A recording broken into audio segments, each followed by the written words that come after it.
இந்த பூசணிக்காவை நம்ம எப்படி ஒரு பூசணிக்காய் கடைஞ்சி தாளித்து வைக்கலான்னு பார்க்கலாமா. இது சோறு கூட விரசித்துங்க சூப்பராக இருக்கும். பூசணிக்காய் வைக்கிறத இப்போ உங்கள்கிட்ட காட்டுறேன். இது தோலெல்லாம் செத்தணும்.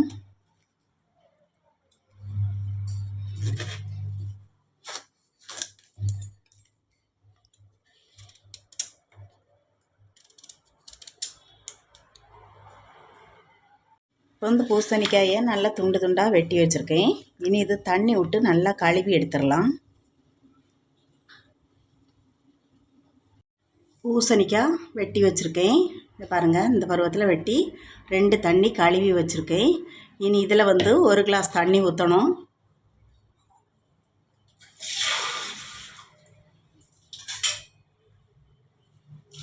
ஒரு கிளாஸ் தண்ணி போதும். இதை அடைச்சி வச்சு அடுப்பில் வச்சிடலாம். அது வேகட்டும்.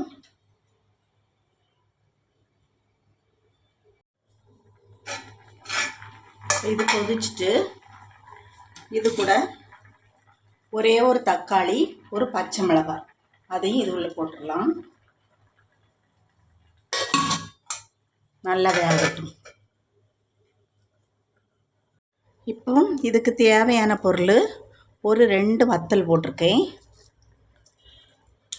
இதில் வந்து ஒரு சின்ன வெள்ளைப்பூடு தான். அந்த வெள்ளைப்பூடை நான் இதை அவ்வளோத்தையும் போட்டுடுறேன். இதில் வந்து ஜீரகம்,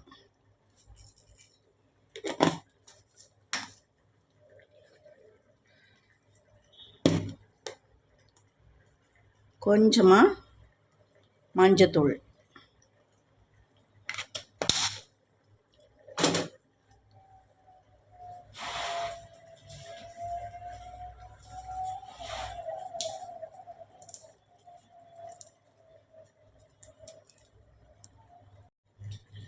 ஒரு 2-3 சின்ன வெங்காயம், அவ்வளோதான். இனி இது ஒரு சதைச்சா போதும். ஒரு 2 திருக்கு போதும். 2 திருக்கு திருக்கி அரைச்சி வச்சாச்சு. அது அப்படி இருக்கட்டும். அது நல்லா வெந்ததுக்கப்புறம் அது உள்ளே போட்டு எடுத்துடலாம். இப்போ இதுக்கு தேவையான உப்பு போட்டுடலாம். நான் வந்து இவ்வளோ உப்பு போடுறேன். நம்ம காணாட்டினா பிற போட்டுக்கலாம்.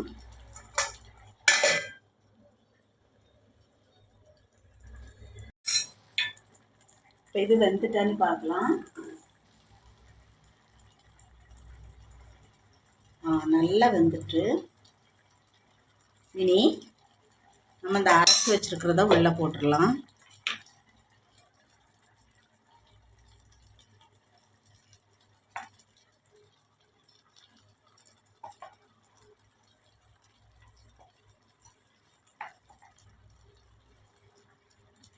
இனி இந்த மசாலாவும் இந்த காயும் ஒன்று கூட கொஞ்சம் வேகட்டும்.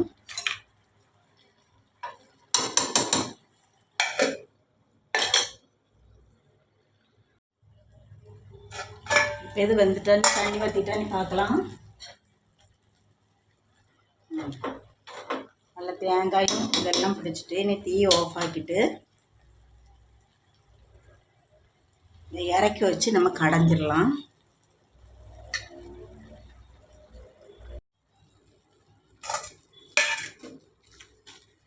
இந்த கரண்டியை வச்சே நல்லா கடைஞ்சி விட்டுறலாம்.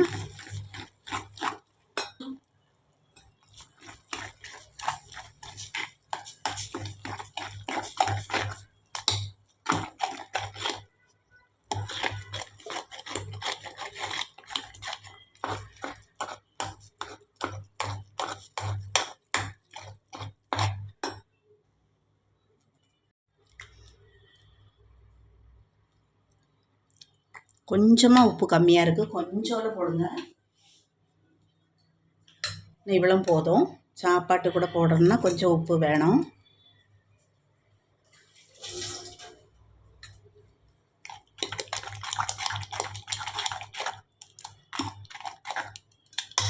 அவ்வளோதான், முடிஞ்சிட்டு. இனி கடுகு வறுத்து ஊற்றிடலாம்.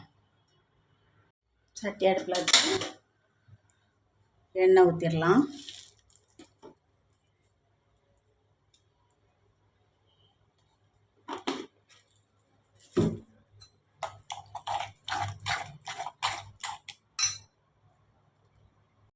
ஒரு வத்தல், 1 ஸ்பூன் கடுகு,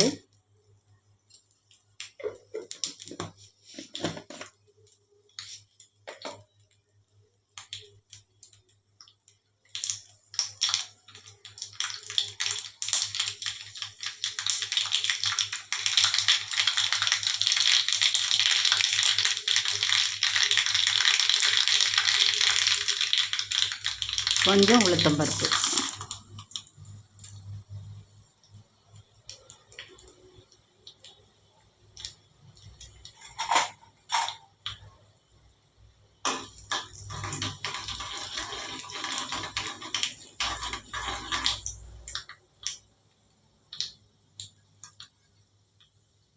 இந்த வெங்காயம் போட்டு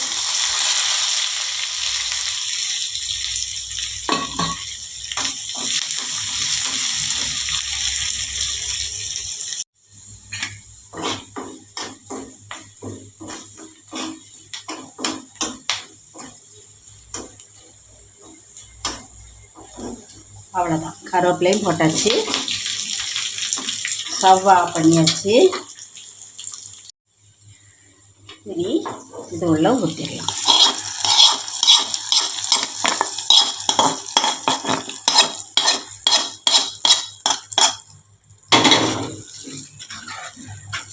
அவ்வளோதாங்க, பூசணிக்காய் கறி. இது கறிக்கு சமந்தான். சோறு கூட பிணைஞ்சி சாப்பிட்டு பாருங்கள், பயங்கர டேஸ்ட்டு.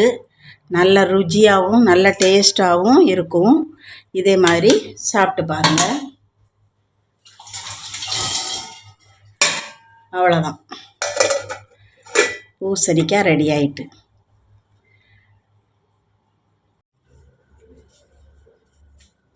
வாங்க இன்னைக்கு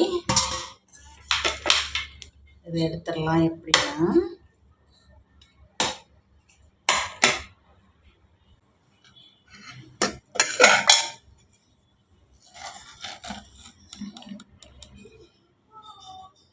பூசணிக்காய் கடைஞ்சது,